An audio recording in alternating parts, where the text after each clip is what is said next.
안녕하세요. 말버TV 강지연입니다. 여러분, 요즘 말투에 대해서 좀 신경 쓰고 계신가요? 저도 계속 이런 말은 하지 말아야지, 이런 말을 써봐야지 라고 계속 시도하고 있는데요. 참 쉽지 않은 것 같습니다. 그래도 우리 포기하지 말고 예쁘게 말하는 사람이 되면 좋겠는데요. 그 이유는 호감 가는 사람의 비결이 바로 말투에 있기 때문입니다. 오늘 그렇게 말한 책을 소개하려고 해요. 말투 때문에 말투 덕분에 라는 제목의 책인데요. 처음에 이 책을 봤을 때는 그냥 뻔한 얘기겠거니라고 생각했어요. 때문에 라고 하지 말고 덕분에 라고 표현하자, 이런 정도의 이야기일 거라고 생각했는데 읽어보니까 실전에서 바로 써먹는 사례로 가득한 이라고 써있거든요. 얘들이 많이 들어있어서 여러분들께 소개해 드리려고 가지고 왔습니다. 이오타 다스나리라는 작가가 쓴 책이고요. 일본 최고의 대화 전문가이고 베스트셀러 작가라고 해요. 말투에 대해서 관심도 많고 본인이 뭐뭐 때문에 남을 탓하는 그런 말투를 많이 썼다고 하거든요. 그걸 좀 점검하기 시작하면서 사람들은 어떨까라고 설문조사를 했다고 해요. 그래서 설문조사 내용 중에서 이런 말은 좋지 않다, 이런 말은 좋다, 이런 반응을 각 장마다 표현을 하고 있어서 아마 여러분들이 보시기에도 좀 신뢰감이 더 갈 것 같습니다. 그럼 한번 들어가 볼게요. 우리는 누군가가 상담을 요청해 오면 도움이 되는 조언을 해줘야 한다고 생각한다.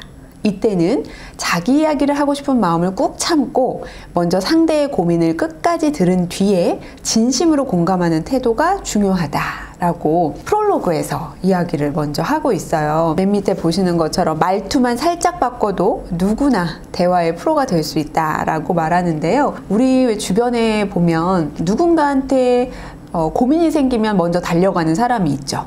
그런 사람들을 보면 뭔가 나를 위해서 조언을 해준다기보다는 내 마음을 공감해주는 사람들이 더 많은 것 같아요. 그래서 이 작가도 그렇게 이야기하고 있어요. 사람들이 바라는 건 조언이 아니라 공감이다. 근데 참 공감이 어렵잖아요. 상대방의 마음을 알아주는 거, 힘들다고 하면 힘들겠다라고 다독여주는 게 참 어려운 것 같아요. 그 부분을 먼저 앞부분에서 이야기하고 있습니다. 상대가 말한 단어 하나에 꽂혀서 일방적으로 자기 이야기를 시작했다.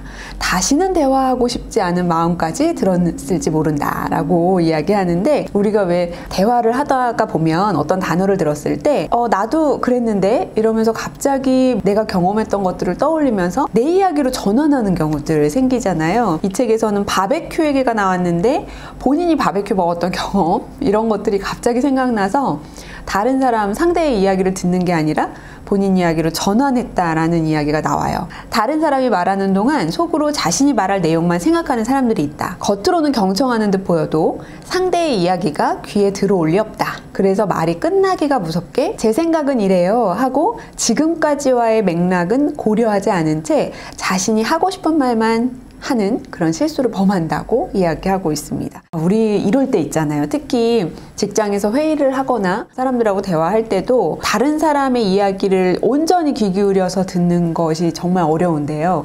그때 다음에 내가 무슨 얘기 해야 되지? 라는 생각을 하게 되면 정말 상대 얘기가 잘 들리지 않죠. 듣는 척만 하기도 합니다. 그런데 그렇게 되면 상대가 했던 말의 맥락을 놓치게 되는 경우들이 있기 때문에 조금 더 신경 써서 경청할 필요가 있겠습니다. 사적인 대화를 나눌 때 요약을 하면 말하는 입장에서는 힘이 쭉 빠진다. 말하는 사람은 그저 고민을 털어놓고 싶고 소소한 일상을 공유하고 싶다는 마음으로 이야기를 꺼낸다. 어떤 말을 할 때 그냥 그 사람한테 이야기하고 싶어서 편하게 이야기를 할 때가 있잖아요. 그런데 그거를 상대가 아주 코치코치 이런 말이잖아, 그건 이렇다는 얘기잖아, 이렇게 요약을 해주면 공감해준다기보다는 아주 이성적으로 판단하는 느낌이 좀 들어서 그게 좀 불편하게 들리더라고요. 너가 이랬었겠다, 이랬었구나 라고 하는 이런 공감의 표현을 우리는 바라지 않나 라는 생각이 드는데요. 상대방의 말을 요약하기보다는 끝까지 경청해야 한다. 고민을 안고 있는 사람은 타인이 해결책을 빨리 제시해 주기를 바라지 않는다. 무엇보다도 자신의 말에 귀 기울여주고 힘들었겠네 라고 마음을 다독여주기를 바란다. 우리도 그렇잖아요. 뭔가 이치에 맞는 이야기를 듣고 싶은 게 아닌데 자기의 경험담을 토대로 해서 조언이나 평가나 판단을 기준으로 하는 말은 듣기가 좀 불편할 때가 있어요. 이런 말은 좀 주의해 봐야겠습니다. 상대가 이야기를 채 마치지도 않았는데도 무턱대고 질문부터 쏟아부어 이야기의 맥을 끊으면 상대는 대화에 피로감을 느끼고 당신에 대한 비호감도만 올라간다. 와, 비호감도가 올라간다고 하니까 좀 신경 써봐야 될 것 같은데, 신문하지 말고 질문을 던져라 라는 얘기가 뭐냐면요, 그 MBC 프로그램 중에 편의 중계? 이 프로그램에서 소개팅 하는 장면이 나왔어요. 근데 그 소개팅을 하면서 한 남성분이 여성분에게 질문을 하는데 마치 계속 질문을 해서 그 침묵을 메우려는 듯이 질문을 이어가는 모습이 보였거든요.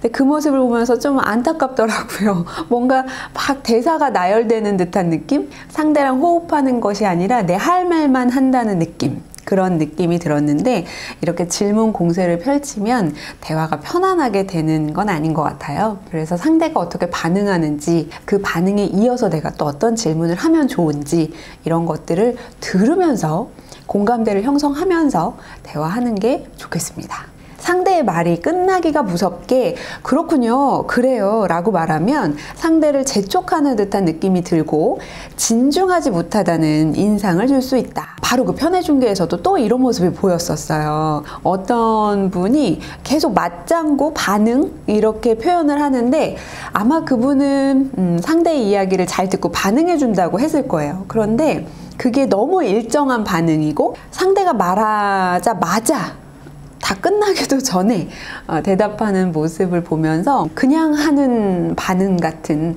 그런 느낌이 좀 들더라고요. 상대가 한 말의 일부 문장이나 단어를 반복하면 상대는 자기 이야기에 귀 기울여주고 있다고 여겨서 안심하고 이야기를 이어간다.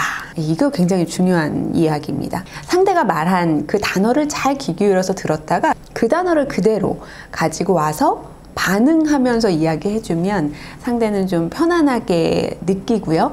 그리고 내 얘기를 잘 듣고 있구나 라는 생각도 하게 됩니다. 꼭 한번 참고해 보세요. 이번에는 상대방을 지치게 하는 말이 바로 원래 다 그런 거야, 이런 말이라는 거예요. 이런 말은 마음고생을 하는 사람에게 별다른 도움이 되지 않는다. 원래 그런 거야. 이거 참 무책임한 말이죠.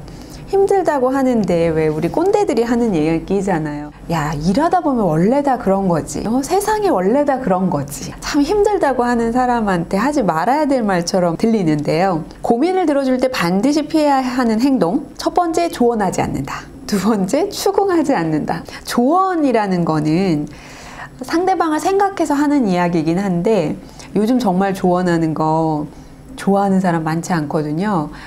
그래서 어떻게 하고 싶냐고 물어봐 주는 게 가장 좋습니다. 어떻게 하고 싶어? 그래서 너는 어떻게 할 거야? 이렇게 물어봐 주면 상대가 좀 생각할 수 있을 것 같고요. 그거를 이 저자는 마주보는 것이 아니라 함께 같은 방향을 보려는 태도가 중요하다라고 이야기했습니다.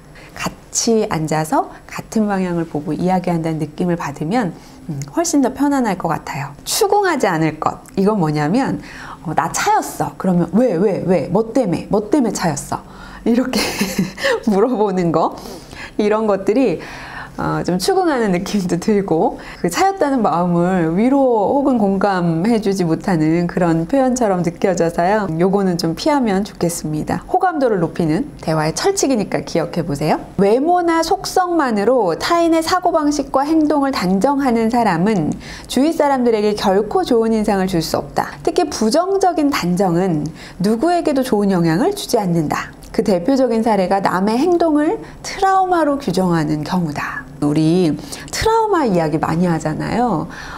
나는 이런 트라우마가 있어. 너는 그런 트라우마가 있는 것 같아. 그 사람은 그런 트라우마 때문에 그렇게 하는 걸 거야. 이런 표현들 참 많이 쓰는데 트라우마가 좀 일상적인 용어로 보편화된다고 봐도 좋지만 사실은 그걸 좀 과하게 남발하는 경우들도 많은 것 같아요. 이런 말을 쓰면 왠지 근사해 보이기도 하고 좀 그럴싸해 보여서 쓰는 거일 수도 있는데 사실은 상대를 우리가 다 알 수는 없으니까요. 그걸로 단정하기는 쉽지가 않죠.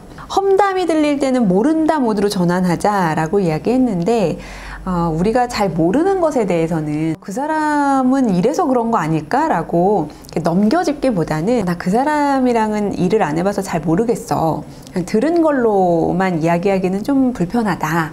이렇게 표현해 보면 오히려 더 좋지 않을까 싶어요. 사람은 누구나 본능적으로 모르는 걸 두려워하기 때문에 자꾸 아는 척을 하려고 모른다는 표현이 잘 안 나오는 건 맞아요. 그렇지만 우리가 계속 노력해서 모르는 건 모른다고 표현하는 것이 가장 현명한 방법이라는 생각이 듭니다. 50페이지로 가볼게요. 내가 어떻게 라는 말 뒤에는 언제나 부정적인 말이 따라 붙는다. 지나친 겸손은 상대를 지치게 한다. 일이 실패할 것을 대비해서 미리 구실을 만들기도 한다. 이 얘기는 좀 집약되어 있는 말인데요. 우리 이런 말 흔히 하잖아요. 내가 그걸 어떻게 해? 내가 그걸 감히 어떻게 하겠어? 이런 말 뒤에는 다 뭐가 나오겠어요? 당연히 못한다는 말이 나오겠죠.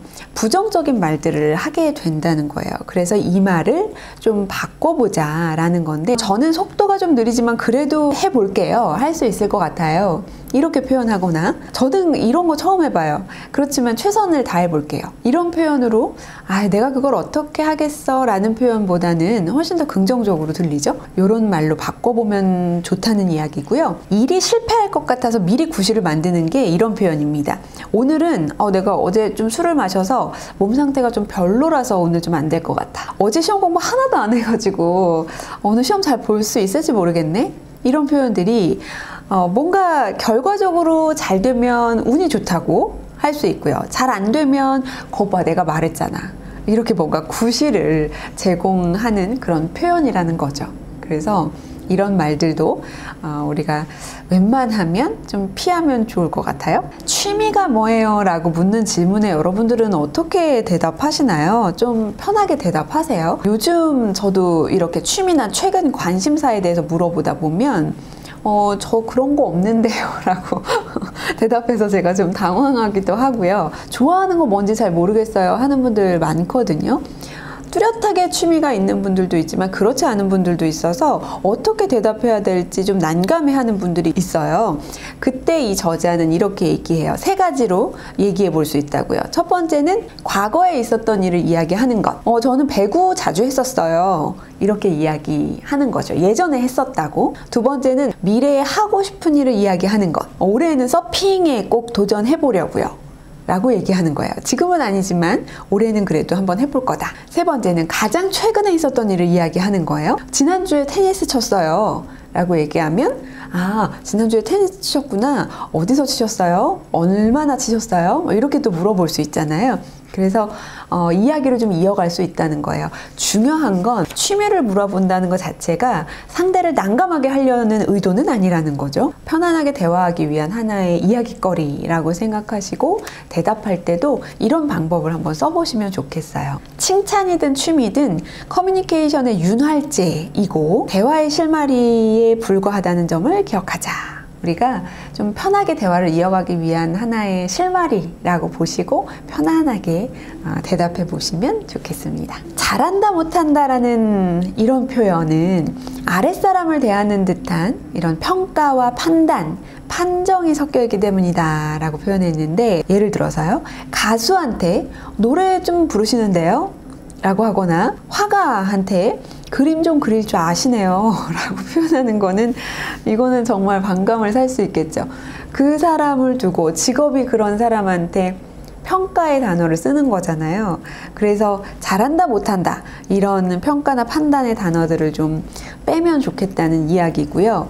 또 그와 비슷하게 꼭 해야 한다 라는 표현을 자주 쓰는 사람이 있다. 저도 이 해야 한다 표현 자주 쓰거든요. 지금도 쓰고 있을지도 모르겠습니다. 이런 말투도 자칫하면 윗사람이 아랫사람에게 조언하는 듯한 뉘앙스를 풍기기 때문에 오해를 사기 쉽다. 좋아한다 싫어한다로 바꾸면 한결 좋은 분위기를 만들 수 있다. 여러분께 이 책 한번 읽어보세요. 읽어보셔야 해요 라고 얘기하기보다는 책 좋더라고요 라고 이야기하는 것을 저도 한번 시도해 보겠습니다. 일단 근거 없는 자신감을 바탕으로 이거야 라고 단정하고 나면 자신의 주장을 절대 굽히지 않는 사람이 있다. 진짜 답답하죠. 분명히 그럴 거야 라는 말버릇을 가지고 있다. 자신의 생각에 굳은 확신이 있어서 하나를 들으면 열을 안다는 착각에 빠지곤 한다 라는 표현인데요. 이거 참 무서워요. 그죠? 그럴 수도 있겠다 하면 좋을 텐데 굉장히 단정하고 확신하는 사람이 있죠. 이렇게 말하면 상대는 더 이상 할 말이 없어요. 타인의 이야기를 자신만의 필터로 걸러서 듣기 때문인데요. 이럴 때는 그럴 수도 있겠네, 맞아, 그렇겠네 라고 얘기해보는 이런 연습을 좀 해보면 좋겠습니다. 사람은 우리가 다 선입견을 가지고 있잖아요. 문제는 선입견을 굽히지 않고 남에게 강요하거나 자기 주장만이 옳다고 주장하는 거죠. 그래서 좀 이렇게 말하는 분들은 유연하게 표현하는 방법을 좀 익혀보면 좋겠습니다. 상대를 제대로 보고 있다는 점에서 아주 중요한 소통의 기본을 이해하고 있었다.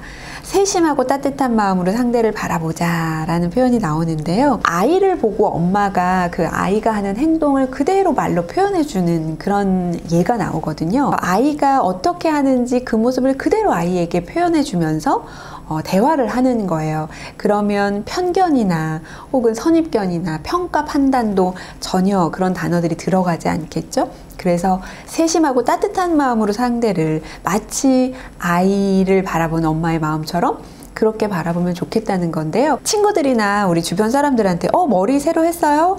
혹은 이거 못 보던 옷인데? 이렇게 표현하면 이거 되게 좋아 보여요 라고 표현하는 거랑은 좀 느낌이 다르시죠? 그저 보고 말하기를 반복하면 된다. 감상이나 평가는 중요하지 않다. 이렇게 이야기하는데 정말 매우 동의했습니다. 우리가요, 이 판단, 평가의 단어가 얼마나 많은지 모르겠어요. 그래서 이런 표현들을 조금 줄여보고 내가 눈으로 보이는 것만 이야기하면 어떨까, 이런 생각을 정말 절실하게 이 부분에서 해봤습니다. 너무 이야기 나눌 거리가 많죠. 잘난 척 훈수와 따뜻한 공감은 한 끗 차이. 정말 맞아요. 어떻게 말하면 잘난 척하는 거고 어떻게 말하면 따뜻하게 공감하는 거고 그 차이가 뭔지 보시면, 모든 상황을 이치로만 해결하려고 들면 상대로부터 호감도가 팍팍 깎인다는 거예요. 형식적이어도 좋으니 일단 상대의 감정을 포용하는 습관을 들여야 한다. 우리가 일반적으로 그냥 가정에서 혹은 친구들끼리 좀 편한 사람들이랑 만났을 때는 공감하고 감정을 읽어주는 것이 훨씬 더 중요하다는 이야기입니다. 그것에 대한 어떤 해결책을 들으려고 말하는 건 아니라는 거예요. 어떤 문제에 대해서요. 부부간에도 이것 때문에 많은 다툼이 일어난다고 하잖아요. 이론과 대책을 늘어놓기 때문입니다. 그 말이 듣고 싶은 게 아니라 그때 힘들었었던 마음을 공감해 주는 게 필요하다는 거죠. 형식적이라도 좋으니까 우리 한번 이렇게 자꾸 연습해 보면 좋겠고요. 다만 반대로 직장에서는 업무 보고를 할 때요, 감정이 아닌 논리가 요구된다. 이때만큼은 논리적인 그런 전개, 명확한 이야기가 훨씬 더 힘을 발휘하기 때문에 사적인 자리와 공적인 자리에서는 좀 말하는 방법을 다르게 해보는 것, 이게 여기서의 포인트라고 보시면 됩니다. 모임 참석하는 그 문자 여러분 종종 받으시죠? 어떤 모임에서 참석할 수 있나요? 라고 물어보면 구구절절히 말하는 사람들이 있어요. 누가 오는데요? 어디에서 만나는데요? 어떻게 하는 거죠? 이런 것들을 다 물어보고 결국은 못 간다고 대답하는 사람들이 있잖아요. 그래서 전화한 사람, 모임을 주최한 사람이 굉장히 마음이 상하기도 하는데, 모임 참석 여부에 대해서는 3가지 제안을 합니다. 갈게요를 일단 밝히고 나서 그 다음에 내가 궁금한 걸 물어보자 라는 건데요.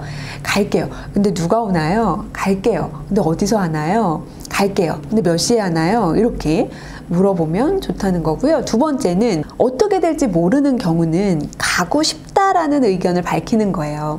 저 가고 싶어요. 근데 아직 일정이 안 나와서요. 제가 나오면 바로 연락드릴게요.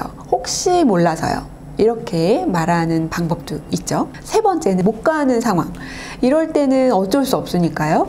말해줘서 고마워요. 정말 재밌겠어요. 아쉽지만 저는 참석이 어려울 것 같아요. 정말 가고 싶은데 제가 다음번에는 꼭 참석하도록 할게요. 까지 뒤에 붙여주면 너무 좋겠죠. 항상 앞에는 이렇게 연락해줘서 고마워요. 말해줘서 고마워요. 그 상대방이 고생하고 있는 걸 좀 인정해주는 말로 표현하면 좋겠어요. 상대를 평가하는 듯한 말투는 항상 조심해야 한다고 표현을 했습니다. 모임의 목적이 무엇인가를 먼저 고려하자. 이제 모임에 대한 이야기가 좀 이어서 나와서요. 제가 같이 말씀드릴게요. 우리 어떤 모임에 가면요. 꼭 이렇게 말하는 사람들이 있어요. 나 그거 별로 안 끌리는데? 나 이거 먹고 싶은데? 난 이게 괜찮은 것 같은데? 이렇게 음식점을 정할 때도 본인의 취향에 따라서 정하는 경우들이 많잖아요. 미식가여서 맛집에 일가견이 있고 와인 상표를 고집하는 습관 자체가 잘못된 건 아닌데 그 모임의 목적이 동호회 같은 그런 좋아하는 사람들끼리 모인 게 아니라 일반적인 어떤 회식 자리라든지 이런 경우는 굳이 이런 미식가의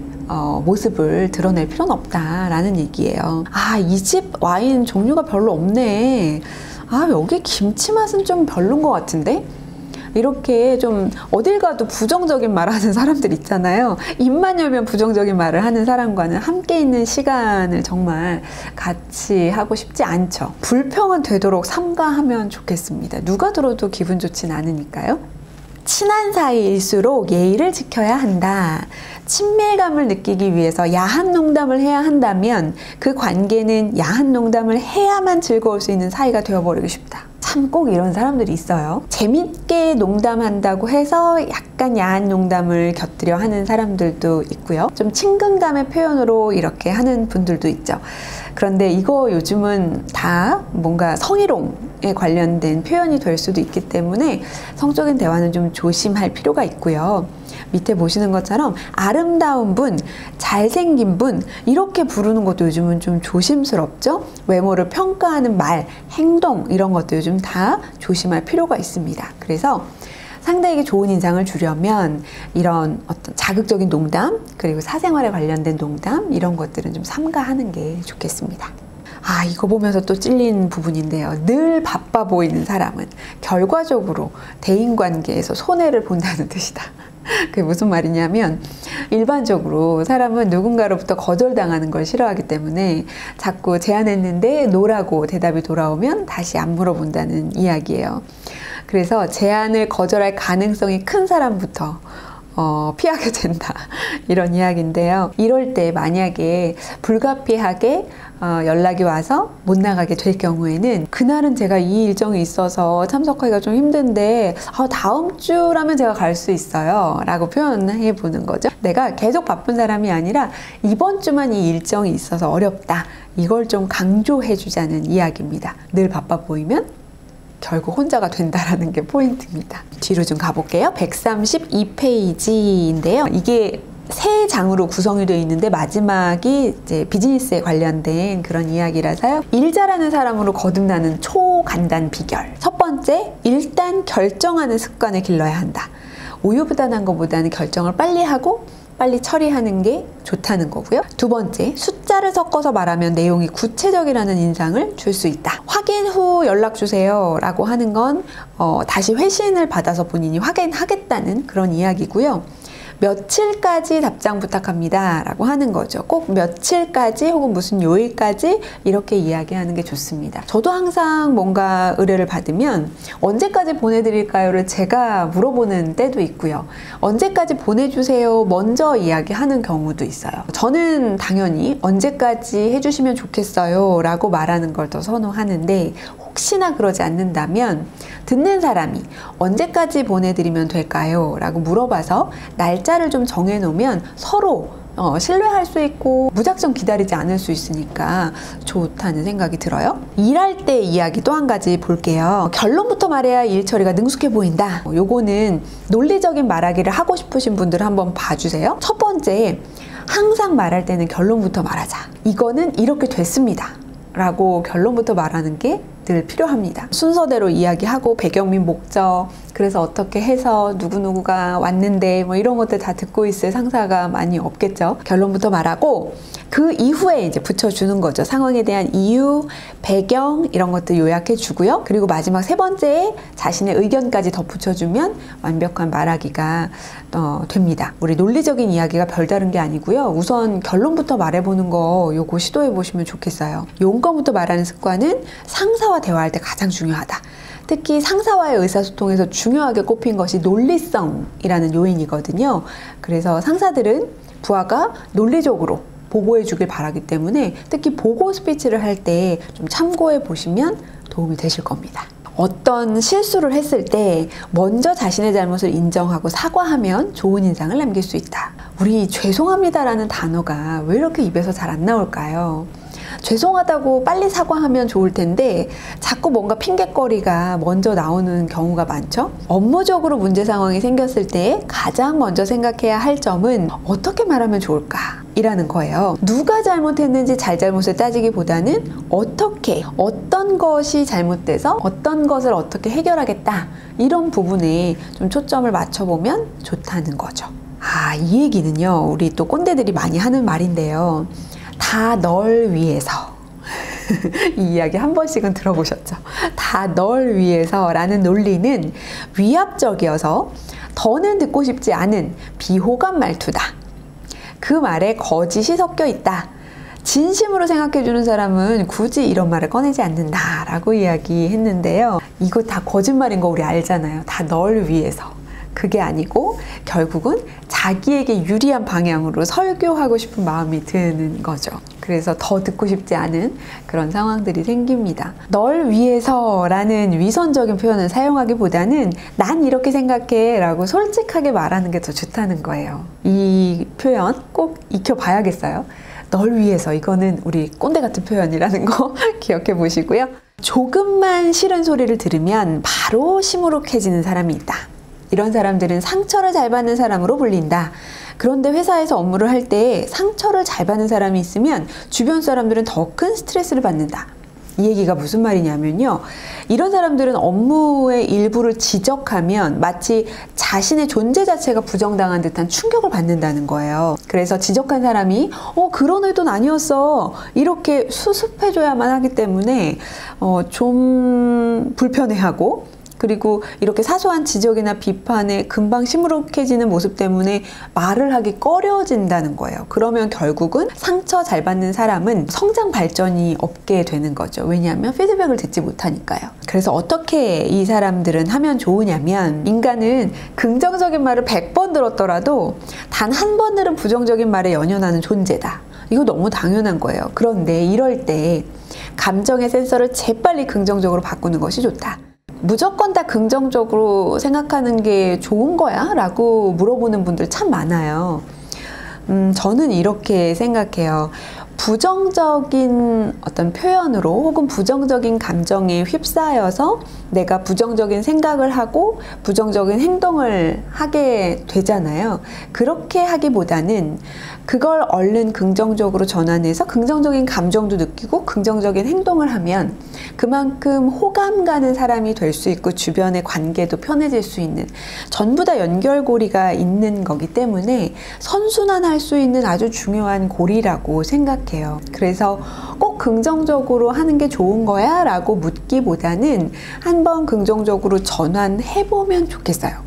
어떻게 하면 내가 긍정적으로 생각할 수 있을까? 혹은 긍정적인 감정을 느낄 수 있을까? 이렇게 시도해보면 좋겠다는 생각이 듭니다. 마지막이에요, 여러분. 우리가 자신의 마음을 남에게 표현하는데 서툴고 자신감이 없으면 결론만 말하게 된다라고 이야기했어요. 자신의 생각을 이해시키기 어렵다고 판단해서 결론만 툭 던지고 상대가 이해해 주길 바란다는 거죠. 우리가 이렇게 말하면 상대는 중간 다리가 없기 때문에 상대가 말한 걸 온전히 이해하기는 좀 어려운 것 같아요. 예를 들어서 저 회사 그만뒀어요. 그러면 왜 갑자기 그만뒀지? 무슨 일 때문에 그런 거지? 중간에 들은 게 아무것도 없는데? 이런 생각을 하게 되잖아요. 그러니까 이거를 저는 다른 말로 통보라고 하는데, 나 이렇게 결정했어 라고 통보하면 상대는 그냥 그걸 받아들여야 되는 것 밖에는 할 수가 없어서 좀 서로 대화하고 조정하고 이런 단계는 이미 끝난 거죠. 그래서 조금 아쉬움이 남거든요. 상대가 결론만 듣고 당황하지 않도록 차근차근 설명하는 거 한번 해보시면 좋겠고, 대화 주제가 갑자기 다른 곳으로 튀는 사람, 저도 이거 잘하거든요. 갑자기 말하다가 같이 뭔가 연결이 돼서 제 머릿속에서죠. 연결이 돼서 툭 얘기하는데 상대방은 지금 다른 말씀 하시는 거예요? 이렇게 묻기도 한단 말이에요. 어쩌면 이런 사람들은 한 번에 처리할 수 있는 정보의 양이 다른 사람보다 많을 것일지도 모른다. 상대방의 입장에서 중간 과정까지 명확하게 설명하면 호감도를 높일 수 있다. 갑작스럽게 전환하는 게 아니라 좀 쭉 설명하면서 상대방도 같이 맥락을 이어갈 수 있도록 말하면 듣는 사람이 혼란스럽지 않다는 이야기를 하고 있습니다. 이 책은 이제 마무리가 됐는데요. 마지막에 보시면요, 이렇게 색깔을 다르게 해서 부록이라고 실려 있어요. 일상에서 실수하기 쉬운 말투 베스트 15. 아주 간단하게 이렇게 두 가지, 호감, 비호감, 이렇게 두 표현들을 써놨는데 좀 도움이 될 만한 사례들이 많이 나와 있으니까 한번 참고해서 봐주시고요. 저는 작가의 에필로그 글을 읽으면서 마무리를 하겠습니다. 1000만 원을 어떻게 쓰느냐에 따라서 저마다의 미래가 천차만별이듯이 같은 상황에서 같은 상대에게 말을 어떻게 사용하느냐에 따라서 우리 인생은 놀라울 정도로 달라진다 라고 이야기하면서 이 책을 마무리하는데요. 이 책은요, 제가 느끼고 있는 비호감 말투 그리고 호감 가는 말투, 이런 것들이 굉장히 동감했던 그런 책입니다. 말투와 관련해서 이런 건 비호감이구나, 이렇게 말하면 호감 가는 말투구나 라는 걸 알고 싶으시다면 한번 이 책을 보시면 도움이 될 것 같아요.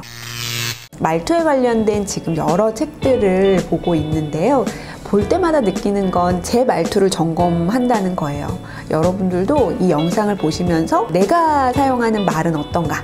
내 말투는 어떤가? 한번 생각해 보시고 이 중에서 한 가지만이라도 적용해 보신다면 그러면 모두 다 예쁘게 말할 수 있지 않을까요? 오늘 여기서 마무리할 텐데요. 내용이 마음에 드셨으면 좋아요와 구독 눌러주시고요. 우리는 또 다음 주 일주일 뒤에 만나겠습니다. 고맙습니다.